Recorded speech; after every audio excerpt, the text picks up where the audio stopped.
Welcome back हो गया another video में। तो आज हम लोग बात करने वाले हैं दो ऐसे क्रिंज व्लॉगर के लिए जिनकी फैमिली से लेकर हर बंदा कंटेंट है। इनकी लाइफ में कुछ भी हो जाए इनको कोई परवाह नहीं पड़ती, बस ये लोग रिकॉर्ड करते हैं और अपलोड कर देते हैं। इनको किसी चीज की टेंशन ही नहीं कि हम लोग सही दिखा रहे हैं गलत दिखा रहे हैं, बस कुछ भी हो जाए हमने वो रिकॉर्ड करना है डेली व्लॉगिंग के नाम पर अपलोड करना है। बाकी वो कैसा भी कंटेंट हो इनको कोई परवाह नहीं है। इनको कुछ भी करके एक दिन का अपना व्लॉग निकालना होता है। तो वो दो फालतू व्लॉगर मास सदर और टटी भाई सॉरी डकी भाई हैं।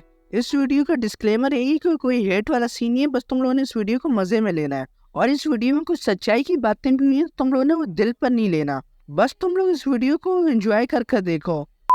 तो आज लेट्स स्टार्ट द वीडियो। इन दोनों व्लॉगर्स ने पहले अपनी फैमिली को प्राइवेट नहीं रखा और उनके ऊपर कंटेंट निकालते रहे, और जब बाद में ट्रोल या उनके ऊपर हेट आया तो कहते हैं कि ऐसा नहीं करो। बंदा पहले ही अपनी फैमिली को प्राइवेट रखे और वीडियोस में ना लाए। मैं तो एक बार बोल ही गया था, अगर फैमिली नहीं आएगी तो फिर व्यूज कैसे आएंगे ना। व्यूज का भी तो बहुत बड़ी प्रॉब्लम है। पूरी फैमिली मिलकर चलाती है डेली व्लॉगिंग का चैनल, जब भी तो व्यूज आते हैं। डकी भाई ने पहले अपना चैनल रोस्टिंग की वीडियो से स्टार्ट किया, जिसके अंदर वो गंदी गंदी गाली देता था और लोगों की ऐसी की तैसी कर देता था। और आजकल अच्छा नेक बनकर घूम रहे जिसका कोई अंदाजा नहीं है। ये वही बंदा जो अपनी रोस्टिंग वीडियो में शाम इदरीस के बारे में बोलता था, और आजकल वही हरकतें खुद कर रहा है डकी। जैसे कि डकी भाई ने बोला था कि शाम इदरीस की शादी हुई नहीं और पहले से लड़की के व्लॉग्स डालना शुरू कर दिए, और वही हरकत ये खुद करता है। इसने जब रोस्टिंग स्टार्ट की थी, जब भी अपने थंबनेल पर लड़कियों की तस्वीरें लगाता था कुछ इस तरीके की, ये उस वक्त भी अपनी रोस्टिंग के अंदर थंबनेल लड़कियों की लगाकर व्यूज छापता था। और जब इसने व्लॉगिंग स्टार्ट की तब कौन सा तीर मारा इसने, तब भी इसने अपनी व्लॉगिंग में रुमैसा को लिया और थंबनेल पर भी रुमैसा को ही लगाया। और कुछ टाइम फिर इसकी होने वाली बीवी कहीं से टपक गई तो उसके साथ व्लॉगिंग में आने शुरू हो गई और थंबनेल आने शुरू हो गए उसके। अब भी कुछ ज्यादा चेंज नहीं हुआ, वही हिसाब है। अभी भी वाइफ के थंबनेल लगाकर व्यूज छापता है। सही है भाई, तुम्हारा कुत्ता टॉमी, हमारा कुत्ता कुत्ता ही। कुत्ता टॉमी, साडा कुत्ता कुत्ता। तो माँ सफदर का भी यही मसला है। पहले खुद ही अपनी फैमिली को कंटेंट के नाम पर दिखा रहा हो, तो ये हो गया तो वो हो गया, पर ये बाथरूम में बंद हो गई। मैंने तुम लोगों को बोला था नहीं, कंटेंट का कोई भी मौका नहीं छोड़ते, हर चीज को रिकॉर्ड करके डालते हैं। और उस वीडियो पर आ गए 5.2 मिलियन व्यूज। नहीं भाई, ये कंटेंट का मुझे समझ नहीं आ रहा है, इतना क्रिंज कंटेंट कौन बनाता है। चलो ये कंटेंट बना भी लिए, लेकिन उससे बड़े लोग पागल हैं जो इस कंटेंट को देखते हैं और पसंद करते हैं। नहीं, कोई बाथरूम में फंस गया तो तुम उसको बाथरूम से बाहर निकाल लो ना। नहीं, तुमने भी कैमरा खोल कर उसकी पूरी वीडियो बनानी है। वैसे सब कुछ चल जाएगा, लेकिन मुझे एक बात नहीं समझ आ रही। वो फरिया बाथरूम में बंद हुई है, लेकिन उसके अब्बा को कोई टेंशन ही नहीं, वो आराम से मजे से अपना मोबाइल चला रहे हैं। अंकल को कोई परवाह नहीं है, जो कुछ हो रहा है होने दो, कंटेंट निकल रहा है बच्चे का, मुझे कोई टेंशन लेने की जरूरत नहीं है, मैं बैठ कर अपना मोबाइल चलाऊंगा। वैसे इन व्लॉगरों का भी सही कोई मसला ही नहीं है, ना स्क्रिप्ट लिखने का मसला और ना ज्यादा एडिटिंग का मसला। वैसे ये लोग भी बोलते हैं कि एक आध दफा कोई और बाथरूम में फंस जाए उसके ऊपर भी कंटेंट निकाल कर डाल देंगे।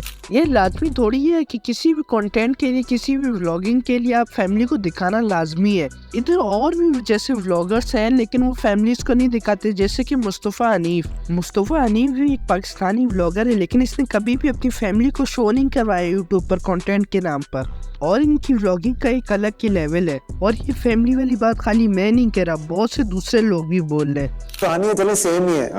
कंटेंट क्या है, घर फैमिली बेच रहे हैं सारे बैठे हुए, मतलब क्या है, सुबह दोपहर शाम आज किचन में फेरनी बना ली, आज अम्मी के पाँव पड़ गए हैं।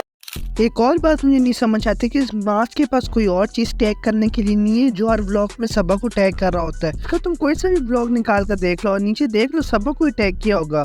तो अच्छा खैर छोड़ो इन सारी बातों को, तुम लोग को और ज्यादा बोझ नहीं करता। तो आओ फिर इन दोनों व्लॉगरों को सही मस्त तेल में फ्राई करते हैं, ऊपर से चाट मसाला डालकर। तो पहले सुकून से हम बात कर लेते हैं मास सफदर की, फिर बात करेंगे डकी भाई के बारे में। तो बहुत से लोगों को मास सफदर की स्ट्रगल के बारे में नहीं पता होगा, तो मैं उसकी स्ट्रगल के बारे में मैं बताऊंगा तुम लोगों को। तो ये भी दूसरी क्रिंज व्लॉगरों की तरह है, पहले ये भी टिकटॉक करते। और जैसे कि तुम लोगों को तो टिकटॉकरों के काम पता ही होंगे, स्लो-मो, लिप-सिंक और मुजरा, और ये तीनों क्वालिटियां बंदे में पाई जाती थी, और ये इन तीनों कामों का एक्सपर्ट था और पक्का सच्चा टिकटॉकर था। लेकिन दूसरे टिकटॉकरों की तरह इसने भी वही सोचा कि टिकटॉक तो गंदा हो गया, अब यूट्यूब गंदा करते हैं। और फिर एक और टिकटॉकर का चैनल बन गया यूट्यूब पर, मास सफदर वर्ल्ड। और जो इनकी टिकटॉक की ऑडियंस थी वो आ गई यूट्यूब पर। और इन्होंने भी स्टार्ट कर दी डेली व्लॉगिंग के नाम पर पूरे दिन का कचरा दिखाना। और इधर कहानी अभी खत्म नहीं हुई और अब आता है कहानी में थोड़ा सा ट्विस्ट। तो आता है 2019 में कोरोना वायरस। तो एक टीवी चैनल जिसका नाम है बॉलून की नजर पड़ जाती है टिकटॉकरों पर कि ये सारे टिकटॉकर कितना अच्छा मुजरा करते हैं। इनको ऐसा करते हैं कि एक ही जगह पर बुलाकर सबको एक साथ मुजरा करवाते हैं कि हमारी टीआरपी भी आएगी और इनका घर भी चलता रहेगा। और इसी दौरान मासदा और दूसरे टिकटॉकरों के मुजरे कर 1-2 मिलियन हो ही गए थे। और फिर स्टार्ट हो गया गेम शो जहाँ पर सारे टिकटॉकरों के साथ उल्टी सीधी हरकतें करवाते रहे। कभी वो टिकटॉकर मुजरा कर रहे हैं, कभी रो रहे हैं, कभी लड़ रहे हैं, कभी अजीबो गरीब सीन हो रहा होता है। आसान अल्फाजों में बोले वो गेम शो नहीं चिड़ियाघर था टिकटॉकरों का। और इस गेम शो के बारे में बात करने के लिए बहुत कुछ है, हम फिर कभी तसल्ली से बात करेंगे उसके ऊपर। और उसी टिकटॉकरों के चिड़ियाघर से माज भाई ने भी थोड़ी सी ऑडियंस गेन कर ली और चिड़ियाघर की ऑडियंस आ गई इसके यूट्यूब चैनल पर। A to Z सारी स्ट्रगल तुम लोगों को मैंने बता दी माज सफदर की। सॉरी थोड़ी सी स्ट्रगल मैंने नहीं बताई, वो उसकी फैमिली की, मतलब जो उसकी फैमिली आई है ना व्लॉग्स में, उनकी भी बड़ी स्ट्रगल थी, वो तो तुम लोगों को बताने ही मैं भूल गया था। असली स्ट्रगल भी इसकी वाइफ की है जो दूसरे व्लॉग से लेकर आज तक इसके व्लॉग्स में आ रही है। अब मास को इतना पता कि लोगों को बोर नहीं करना तो वो चेंजिंग करता रहता अपने व्लॉग्स के अंदर। जब उसने व्लॉगिंग स्टार्ट की तो उसकी होने वाली वाइफ कुछ व्लॉग्स में आई, फिर उसने अपने व्लॉग्स के अंदर फरिया का रोना डाल दिया। फरिया की तबीयत खराब हो गई, फरिया नाराज हो गई, फरिया की दोस्त की बर्थडे, फरिया ये तो फरिया वो। और फिर इसकी शादी हो गई, फिर अपनी बीवी के साथ थंबनेल डालने शुरू हो गया। फिर कुछ टाइम तक उसका रोना चलता रहा, फिर इसका हुआ बेबी। अब फिर उसके थंबनेल और टाइटल्स आते हैं। और बासिर के लिए हम कोई बात नहीं करेंगे क्योंकि उसकी तो इस चीज में कोई गलती भी नहीं है। उस बेचारे को लोग ऐसे ही ट्रोल कर रहे हैं। बासिर खुद ही तो अपने थंबनेल और टाइटल नहीं लगा रहा है ना। वैसे मास्टर पर एक कहावत बड़ी सूट करती है, हर कामयाब मर्द के पीछे एक औरत का हाथ होता है। तो मुझे तो आज समझ आई कहावत बनी क्यों थी। तो इस तरीके से मर्द कामयाब होता है अगर उसके पीछे औरत का हाथ हो तो। अब तुम लोगों को मैं दिखाऊं कि ये कितना बड़ा बरसाती मेंढक है। एक वक्त में उन चीजों से मना कर रहा होता है और दूसरे वक्त में खुद ही वो चीजें कर रहा होता है। इसका एक ब्रॉडकास्ट था नादिर अली के साथ, उसके अंदर टिकटॉक लाइव की बात हो रही थी और इसने बोला था कि टिकटॉक लाइव बिल्कुल भी सही नहीं है, उधर क्रिएटर्स की बेइज्जती हो रही है और वो भीख मांग रहे हैं। और इसने बोला था कि ये काम मुझे भी ऑफर हुआ लेकिन मैं बिल्कुल भी नहीं करूंगा। ये जो टिकटॉक लाइव, इसके बारे में कुछ पता है आपको? यार इसके बारे में बहुत ही मैं कोई बुरा ओपिनियन रखता हूँ। क्या पता है? देखिए आप 5 मिनट बैठ के सिर्फ और सिर्फ मांग रहे हो तो लोग भीख मांग रहे हैं। सिर्फ और सिर्फ आप उसमें उल्टे सीधे चैलेंजेस कर रहे हो, अपनी शक्लें खराब कर रहे हो। इवन ऑफर आई थी मुझे भी कि अगर कर लोगे तो इतने पैसे मिल जाएंगे, उतने पैसे मिल जाएंगे। मसलन कितने पैसे? अच्छे खासे, मतलब वो तो आपके ऊपर है ना, आप कितनी भीख मांग सकते हो। वो सही। वो ये हमारे सिग्नल पे खड़े होते हैं, वो आप समझ ले फिजिकल भीख मांग रहे हैं और ये डिजिटल भीख है। और कुछ टाइम बाद खुद ही टिकटॉक लाइव कर रहा होता है। जब इसको एक बंदा बोलते है ये बहुत बड़ा यूट्यूबर, तो कहते हैं नहीं मैं यूट्यूबर नहीं, मैं टिकटॉक लाइव वाला हूँ। ये कौन ये बहुत बड़ा यूट्यूबर है, ये यूट्यूबर है। कौन सा टिकटॉक लाइव वाला हूँ भाई मैं। अच्छा, इसके 4 मिलियन सब्सक्राइबर है। राखी तेरे को शाउट आउट देगा। वैसे उस लड़की ने भी सारी बेइज्जती कर दी कि ये सारे यूट्यूबर आ रहे हैं टिकटॉक लाइव पर अपनी बेइज्जती करवाने के लिए। वैसे बेइज्जती तो वीआईपी हुई है लेकिन रियलिटी भी यही है। वैसे मास सफदर की समझ नहीं आती, कभी कहते कि मैंने टिकटॉक छोड़ दिया और अब मैं यूट्यूबर हूँ, और जब टिकटॉक लाइव की बात आई तो कह रहे मुझे भी ऑफर हुआ, मुझे भी बहुत पैसे मिले लेकिन मैं करता नहीं। लेकिन कुछ टाइम बाद खुद ही जलील होने के लिए टिकटॉक लाइव पर आ गया। बाबू भैया ये सब पैसे का चक्कर है। तो तुम लोग को मैंने ये दिखा दी कैसे ये अपनी बातों से मुकर जाता है। और ये इसने एक और ब्रॉडकास्ट में बोला था कि इसकी इतनी इनकम है कि 2 ऑल्टो खरीद सकता है। तो तुम लोग को मैं बता दूं कि इसकी कोई मेहनत नहीं, इस चीज पे ये सारा कुछ बासिल के 1 घंटे के रोजे का कमाल है। तो बहुत कर ली मास सफदर के बारे में बात, उसकी सेहत के हिसाब से इतनी बातें बहुत हैं। तो आओ फिर दोबारा से डकी भाई के बारे में बात करते हैं। तो तुम लोगों को मैं डक्की भाई की भी स्ट्रगल के बारे में बता चुका हूँ, कैसे वो रोस्टिंग करता था, कैसे वो व्यूज छापता था और वो सब चीज़ जिनकी वजह से वो लोगों को रोस्ट करता था। आज वो खुद ही वही हरकतें कर रहा है। तो छोड़ो खैर, अब इसके कंटेंट और थंबनेल और टाइटल्स की बात कर लेते हैं। वैसे इन भाईजान को कंटेंट की कमी नहीं होती, कुछ भी करते हैं उसके साथ उसके 2-3 पार्ट ऐसे ही निकल आते हैं। इसके एक ही चीज पर 2-3 लोग कुछ इस तरीके से निकलते हैं। ड्रीम कार ले ली, कार के ऊपर फैमिली का रिएक्शन, न्यू कार की ट्रेड दे दी, गाड़ी की डिग्गी में बंद कर दिया, एक हफ्ते के लिए गाड़ी वापसी चली गई। मेरे फादर ने ड्रीम कार को ड्राइव किया, अरूप ने मेरी ड्रीम कार को ड्राइव किया। पहले इसने ऑडी ली, इसके ऊपर इतना रोलर डाला, फिर उसके बाद उसने 2 महीने के बाद फॉर्च्यूनर ले ली, फिर उसके ऊपर भी सही रोलर डाला। न्यू कार का सरप्राइज और विद रिएक्शन। वैसे इनके फादर का इतना ठंडा रिएक्शन था ना, वो भी दिल में सोच रहे होंगे लिए तो अपने लिए लिए, मैं क्या करूं।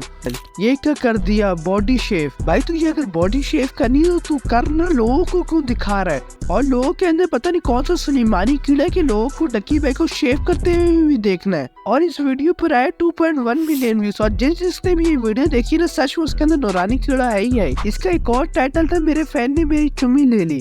अगर उसने ले ही लिए तो अभी वो बड़े अफसोस में होगा, क्योंकि अभी उसको अपने होंठ तेजाब से धोने पड़ेंगे।